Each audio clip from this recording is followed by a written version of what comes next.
Саламатсыздарбы, урматтуу достор. Бүгүнкү 3-жуманын 5-сабагына кош келипсиздер. Баарыңыздарга ийгилик каалаймын. Мен ишенем, сиздер диалогду шериктериңиздер менен айтып жатасыздар, Буюрса, воскресенье күнү жандуу сабагыбыз болот. Жандуу сабакта шериктерибиз менен диалог айтышабыз. Эми урматтуу достор, бүгүнкү 5-күндүн темасы бизде modal verbs, модалдык этиштер деген теманы өтөбүз. Can, may, must деген 3 сөзүбүз турат.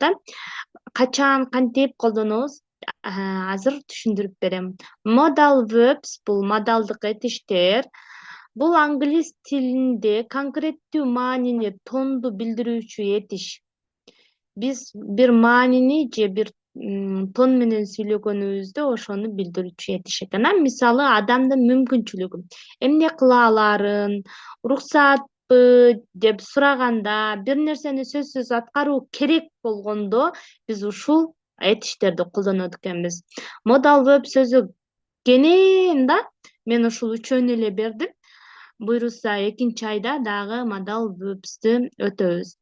Эми бул этиштер эч кандай өзгөрүлбөй колдонулат. Мисалы үчүн to be этиште, to do этиште do does, to be этиште is, are, am болду, to have этиште has, have болуп өзгөрүлдү. Булар эч кандай өзгөрбөйт, урматтуулар.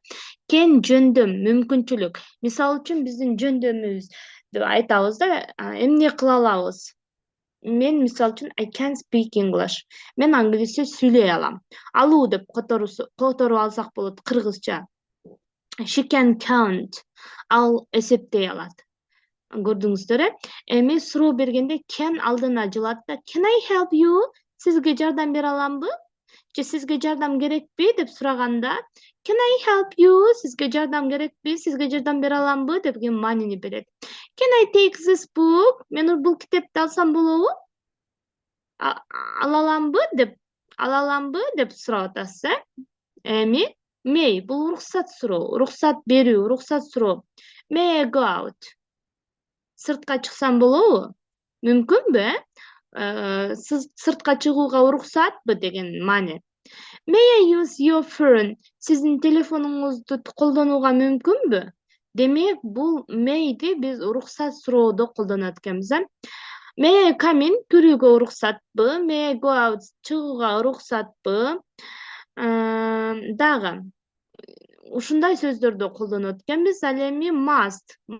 Must'чан колдонобуз. Must бул керек, тийиш деген сөздөрдү. Мисалы үчүн бир нерсе кылышың керек.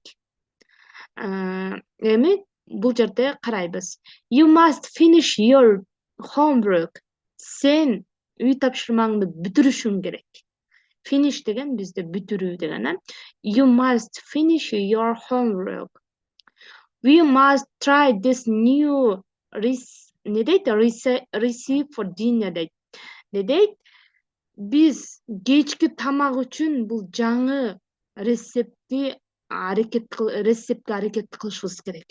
Жаңы рецептке аракет кылышыбыз керек. Биз деп атат, кечки тамак үчүн жаңы рецептке аракет кылышыбыз керек. Бул должен деген керек, бир нерсе кылышың керек.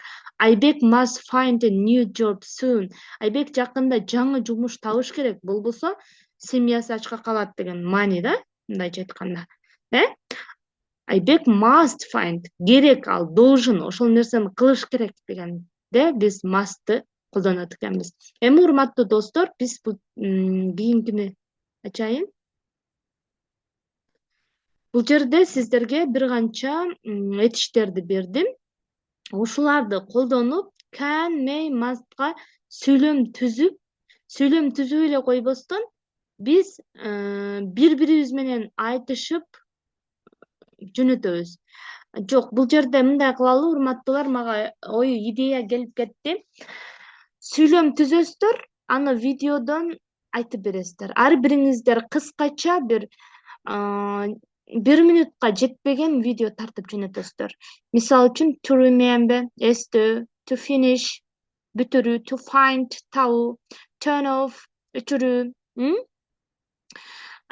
to wear, кийим кийүүдө to wear'ны колдонобуз. To call, чалуу, атоо, look for, издөө, look after, кам көрүү же кароо ушул сөздөрдү карап биз can мыймаска сүйлөм түзөбүз дагы видео тартып группага жөнөтөбүз. Урматтуулар, ар бириңиздердин произношенияңыздарды текшерели. Окей. Сагыз соңуна жетти. Ушул сөздөрдү make up, you sentences, use this words. Ушул сөздөрдү колдонуп сүйлөм түзөбүз. Демек, баарыңыздарга бул тема түшүнүктүү болду деп ойлоймун, урматтуу достор. Сабагыбыз соңуна жетти. Thank you for your attention.